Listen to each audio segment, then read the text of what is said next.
Alors, bienvenue à cette deuxième partie des tutoriels sur les calques. Donc, il y a certaines particularités des calques qu'on n'a pas vues encore, et puis c'est dans ce cours-ci qu'on va les aborder. Donc, tout d'abord, je dois dire que, par exemple, cette image-ci est composée d'une multitude de calques, comme on peut voir, et quand vous allez travailler beaucoup avec Photoshop, vous allez voir que les calques s'accumulent assez rapidement. Donc, dans ce tutoriel-ci, on va aussi parler des méthodes pour trier nos calques pour essayer de s'y retrouver un peu plus. Mais tout d'abord, je vais vous parler d'une caractéristique très importante des différents calques, et c'est l'opacité. Donc, par exemple, si je prends mon image ici, je vois que chacune des parties du clown a été mise sur un calque différent. Si je prends, par exemple, le calque du nez, ici, pour visualiser le fait que je suis bien sur le nez, là, donc je peux voir sur l'aperçu que c'est bien le nez ici. Non seulement le calque porte le nom de nez, mais en plus, sur l'aperçu, il y a le rond rouge qui montre que c'est bien le nez. Mais des fois, l'aperçu n'est pas assez clair. Donc, ce qu'on peut faire, c'est on peut faire clignoter notre calque comme ça pour bien nous assurer que c'est bien le calque sur lequel on veut travailler. Par exemple, œil droit, je veux bien m'assurer que c'est cet œil-là dont je veux parler. Donc, je peux masquer et remettre visible le calque pour vraiment m'assurer que c'est bien le calque sur lequel je veux travailler. Donc, le nez, si vous vous approchez ici, sur la partie opacité, là, pour l'instant, l'opacité est à 100%. Donc, la zone ici, on peut cliquer dedans pour changer la valeur manuellement. Ou je peux aller sur le nom, comme ça, comme à plusieurs endroits dans Photoshop d'ailleurs. Et on peut juste cliquer et glisser un curseur qui est en fait le nom d'opacité. Donc, je clique et je peux glisser ma souris pour jouer avec la valeur de manière plus fluide. Donc, je vais remettre l'opacité à 100%, et puis on va voir ce que ça va donner. Donc, par exemple, l'opacité, je peux décider de la descendre à 50%. Et quand on la met à 50% ou toute autre valeur, là, on remarque que le nez nous laisse transparaître les calques qui sont en dessus. Donc, même si je le déplace, on voit clairement que le calque n'est plus opaque. Donc, on peut voir au travers. Comme vous l'avez vu au tutoriel précédent, c'est possible de dupliquer des calques. Par contre, on peut en créer des nouveaux aussi sans rien dessus. Donc, tout ce qu'on a à faire, c'est d'aller voir nos icônes en bas ici. Donc, on se rappelle ici qu'il y a plusieurs icônes. On avait vu la poubelle pour supprimer des calques. Et à côté, il y a créer un nouveau calque. Donc, tout ce qu'on a à faire, c'est de sélectionner un des calques ici. Et puis, quand je vais avoir fait le nouveau calque, le calque créé va apparaître immédiatement au-dessus du calque sélectionné. Et il va s'appeler calque 1. Voilà, donc mon curseur était sur visage. Donc au-dessus, il s'est créé calque 1. Si je clique pour en créer un autre, il va se créer au-dessus, ça va s'appeler calque 2 et calque 3, etc. Ces calques-là sont complètement vides. C'est-à-dire qu'il n'y a aucun pixel utilisé. Ce n'est qu'un calque transparent, sans rien dessus. Et puis, on peut utiliser un outil de maquillage, comme par exemple, je pourrais peindre sur mon calque, comme ça. Et puis, on verrait apparaître ma modification sur mon calque. Par exemple, ici, mon calque 3, c'est sur lequel j'ai peint. Si je change de calque, par exemple, si je vais sur le calque 2, je fais une autre modification, par exemple, une autre peinture. Les deux dessins semblent bien être sur le même calque, mais ils ne le sont pas. Par exemple, je pourrais masquer la calque 2. Ça ici, c'est la partie que j'ai dessinée sur le calque 2. Et voici la partie que j'ai dessinée sur le calque 3. Voilà pour l'exemple. Ce que je vais faire, c'est que je vais supprimer les calques. Donc, pour sélectionner plusieurs calques, je peux soit utiliser la touche CTRL pour les cliquer séparément, ou encore, je peux utiliser la touche SHIFT pour sélectionner la première et ensuite la dernière. Et là, Photoshop va sélectionner tous les calques qui sont entre les deux. Je vais prendre les calques et je vais les amener dans la poubelle, comme ça, pour les supprimer. Ce que je vais faire maintenant, c'est redimensionner le nez du clown. Donc, première des choses que je vais faire, je vais lui redonner son opacité. Je vais remettre ça à 100%. Et puis, je vais aller utiliser mon outil de déplacement. Donc, je m'assure que le calque nez est bien sélectionné. Et pour m'aider à faire la transformation, je pourrais soit aller dans Édition, Transformation manuelle, ou encore aller activer l'option de transformation. Alors, au moment où je vais activer cette option-là, il y a une boîte de transformation qui va se créer avec, dans chacun des coins. Donc, dans chacun des coins de mon calque, des poignées, qui vont me permettre de modifier les dimensions de mon calque, comme ça. Donc, je peux le faire de manière verticale, le faire de manière horizontale. Je peux le faire les deux en même temps, donc à la fois verticale et horizontale, si je prends une poignée de coins, comme ça. Au centre, ici, vous avez le centre de rotation. C'est par là que le calque va faire une rotation. Donc, par exemple, si je modifie mon calque, je fais un ovale, et puis que je veux le pencher vers la gauche, comme ça. Dès que je mets mon curseur à l'extérieur du calque, près d'un coin, mon curseur va changer pour un curseur fait en coin comme ça, pour montrer que je m'apprête à faire une rotation. Et puis tout ce que j'ai à faire, c'est cliquer et procéder à la rotation. Si je veux garder des angles très, comme des angles droits, des 45 degrés, etc., je peux garder mon doigt sur Shift. Et là, à ce moment-là, Photoshop va me donner une transformation à 0 degré, 15, 30, 45, 60, 75 et enfin 90 degrés. Donc, ça va me permettre de déplacer mon calque de manière très facile. Et ça me permet de faire, entre autres, des 180 degrés ou des 90 degrés parfaits. Une fois que j'ai fait ma transformation, je fais OK. Donc, à ce moment-là, mon calque a perdu sa propriété de nez rond. Et là, il m'a maintenant rendu un nez ovale au milieu du visage du clown. Une chose qui est bien intéressante aussi, c'est que si je veux changer les yeux, disons les yeux de mon clown, j'ai l'œil droit ici et j'ai l'œil gauche. Donc, si je bouge un œil, l'autre œil ne suit pas, évidemment. Les deux yeux sont sur des calques différents. Et il faut remarquer aussi que le sourcil ne suit pas non plus. Donc, je vais faire CTRL-Z pour revenir à ma position de départ. Donc, ce que je peux faire, c'est sélectionner plusieurs calques en même temps pour leur permettre de faire une modification d'un déplacement, c'est-à-dire simultané. Donc, ici, j'ai mon œil gauche et je vais aller chercher le sourcil gauche aussi.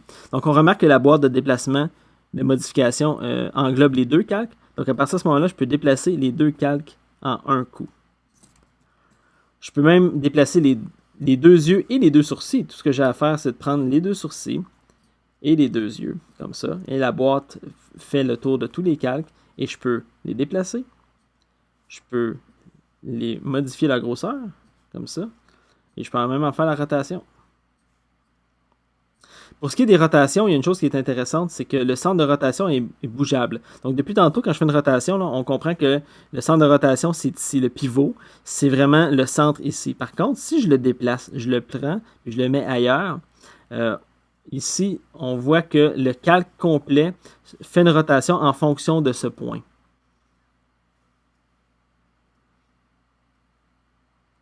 Une chose qu'on peut faire aussi, c'est qu'on peut lier les calques. Par exemple, si je veux que mes sourcils et mes yeux soient toujours bougés en même temps, je peux prendre les calques, donc je les sélectionne, tous les calques que je veux qu'ils soient liés ensemble. Je fais un clic droit et là, il y a un menu contextuel qui va apparaître. Il y a un menu contextuel ici. Donc, je peux ici dupliquer, supprimer les calques et je peux les lier. Donc, si je lie les calques, il y a des chaînes ici qui apparaissent.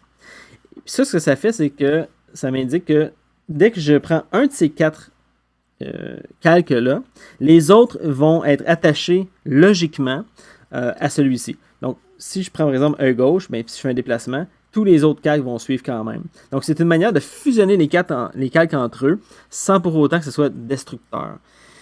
Par contre, c'est possible de les fusionner aussi. Donc, si je les sélectionne, je peux d'abord les délier. Donc, si je fais un bouton de droit, je peux dire rompre les liens. À ce moment-là, les chaînes ici vont disparaître et chaque calque va devenir indépendant, encore une fois. Mais je peux aussi utiliser une méthode plutôt destructrice, mais qui parfois peut être très pratique, c'est de fusionner les calques. Donc, je vais sélectionner les calques que je veux fusionner et dans le même sens que de lier les calques, au lieu de les lier, je vais les fusionner. Et ce que ça va faire, c'est que ça va prendre les calques et ça va les mélanger et ça va créer un seul calque avec tous mes éléments. Donc, le calque va comprendre les deux sourcils ainsi que les deux yeux. Donc, tout à coup, j'ai seulement un calque avec toutes mes informations. Avec autant d'informations, on peut se demander comment on fait pour s'y retrouver rapidement. Donc, une chose qu'on peut faire, c'est de créer des groupes. Donc, tout en bas ici, on a parlé déjà du bouton de poubelle pour supprimer les calques, le bouton pour créer un nouveau calque, mais aussi créer des groupes. Donc, un groupe, ce que ça fait, c'est comme un dossier dans lequel on peut mettre des calques.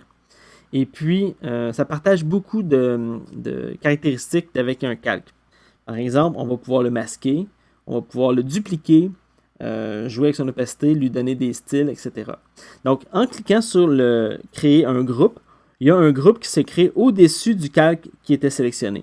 Donc, c'était mon sourcil droit qui est maintenant mes deux yeux ainsi que mes deux sourcils que j'ai créé en fusionnant mes calques. Et puis, j'ai créé un groupe. Donc, dans mon groupe, je vais l'appeler par exemple corps. OK? Donc, dans mon corps, je vais placer tous les calques qui sont relatifs au corps du clown, donc son cou et son gilet. Donc, je vais déplacer le corps ici. Remarquez que le nom, j'ai changé le nom en double-cliquant dessus.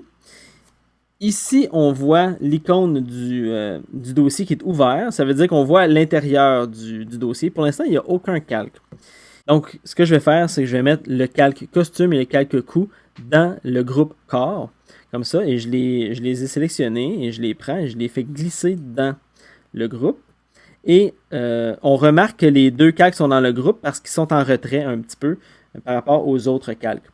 D'autant plus que si je ferme ici, donc le groupe, je peux l'ouvrir en ayant la flèche par en bas, mais si je clique sur la flèche, le groupe va se fermer. Donc, je ne verrai pas les calques qui sont à l'intérieur. Et puis, il est à noter qu'à l'intérieur d'un groupe, il peut y avoir d'autres groupes et ainsi de suite. Là. Donc, il y a des groupes, on peut avoir des calques, toutes sortes de calques différents. Donc, si je veux, par exemple, vous montrer ce qui se passe avec un groupe, là. Donc, le groupe, on peut faire exactement comme avec un calque. Je peux le masquer. Donc, ici, c'est le corps et le cou. Donc, l'intérieur du groupe qui est masqué. Je peux le faire réapparaître. Je peux le dupliquer. Par exemple, je peux prendre le corps et le mettre sur Nouveau calque. Et on va voir corps copie. Et là, qui contient exactement les mêmes calques que l'autre. Donc, quand on a plein de travaux répétitifs à faire, des copies, par exemple, je veux faire une fleur, mais j'ai un paquet de pétales à copier, je pourrais copier 2 pétales, ensuite les mettre dans un groupe, copier 4 pétales, puis ça copier 8 pétales, etc. Donc, ça me permet de multiplier les groupes tout en gardant un certain ordre. Donc, je vais supprimer ces groupes-là. Autre chose qui peut nous aider à garder de l'ordre dans nos calques, c'est mettre des couleurs, avoir un code de couleur. Donc, si par exemple, je sélectionne un groupe ou un calque, par exemple le cheveu, je peux cliquer avec mon bouton de droite et je peux lui assigner une couleur. Je pourrais, mettons, le mettre rouge, comme ça. Donc, ça me permet visuellement de trier mes calques par leur couleur. S'il y en a beaucoup de calques et on a de la difficulté à s'y retrouver, il y a une méthode pour faire des recherches parmi nos calques. Donc, la zone de recherche, c'est ici. Donc, c'est cette partie-ci. Donc, on peut mettre la zone de recherche on ou off, tout dépendant de ce qu'on veut faire. Et puis ici, on peut faire une recherche selon le type. Par exemple, on peut lui demander « Montre-moi tous les calques de pixels » ou tous les calques de réglage ou tous les calques de texte. Donc, si je clique sur « Texte », comme dans mon image, il n'y en a pas, il va montrer qu'il n'y a aucun calque qui correspond au filtre que j'ai donné. Tout comme les calques de réglage, il n'y en a aucun. Et si je montre les calques de pixels, là, je ne suis pas très avancé parce que ce sont tous des calques de pixels. Donc, on peut faire les calques de pixels, calques de réglage, calques de texte, les formes, ainsi que les objets dynamiques. Mais on peut aussi faire une recherche autrement que par le type. Je pourrais, par exemple, faire une recherche par le nom. Cheveux, là, il me sort cheveux. Donc, je pourrais, par exemple, moi-même créer un ordre dans mes calques. Si j'ai beaucoup de calques qui forment les cheveux, mon premier mot pourrait être cheveux, et ainsi de suite. Donc, ça me permettrait de faire un tri par rapport à ça. Donc, on peut trier par les effets, par les modes, les attributs, les couleurs. Donc, j'ai attribué tantôt une couleur à un calque. J'ai dit que je l'avais mis rouge. Donc, ici, je peux dire, sors-moi les calques qui contiennent un attribut rouge. Et voilà, et on me sort immédiatement le calque cheveux. Donc, par exemple, si j'ai plusieurs clowns dans mon image et puis j'ai décidé d'associer les calques du clown A en rouge, les calques du clown B en bleu, par exemple. Et puis là, j'ai goût de sortir tous les calques qui sont relatifs au clown A. Je pourrais venir changer ici la couleur. Donc voilà, donc il y a un système ici de recherche qui est quand même très intéressant. On peut le mettre on-off ici pour nous aider. Bon, finalement, je vais vous parler des verrous. Les verrous, c'est une manière de se protéger dans Photoshop pour éviter de faire des erreurs. Donc, il existe 4 types de verrous. Les verrous sont situés ici, puis sont indépendants sur chacun des calques. Donc, on peut appliquer un type de verrou sur un calque et un autre type sur un autre calque. Il n'y a pas de problème. Donc, il y a le verrou de la transparence, le verrou des pixels de l'image, le verrou de la position et tout verrouiller. Donc, par exemple, si j'ai mon calque de cheveux ici, que je verrouille la transparence, Photoshop, en modifiant les pixels de mon image, par exemple en changeant la couleur, va me laisser avoir un effet sur les calques, sur les pixels bleus de mon image, mais dès que je sors de ma forme, Photoshop va refuser que je modifie les pixels transparents qui contournent cette image-là. Pour bien comprendre, là, je vais masquer le reste de mon image pour isoler mon calque. Donc ici, j'ai un calque seulement composé d'une espèce de nuage bleu avec de la transparence autour. Donc Photoshop m'empêche, ici, je ne peux pas peindre autrement que sur le nuage qui est bleu. Donc les pixels sont déjà présents sur mon calque. Si je fais verrouiller les pixels, donc ici, Photoshop va m'empêcher carrément de modifier les pixels de mon image, qu'ils soient transparents ou présents. Donc même avec mon outil de peinture, si je clique, Photoshop me dit il est impossible d'utiliser l'outil forme car le calque est verrouillé. Donc je ne peux pas le faire. Par contre, je peux déplacer mon calque comme je le souhaite. Le troisième verrou, c'est le calque de déplacement. Donc, je peux m'empêcher de déplacer mon calque. Donc, ici, j'ai mon outil de déplacement, j'essaie de déplacer, il ne veut pas. Et Photoshop va me donner une erreur. Impossible d'utiliser l'outil de déplacement car le calque est verrouillé. On peut verrouiller plusieurs effets différents. Par exemple, je pourrais verrouiller la position ainsi que les pixels.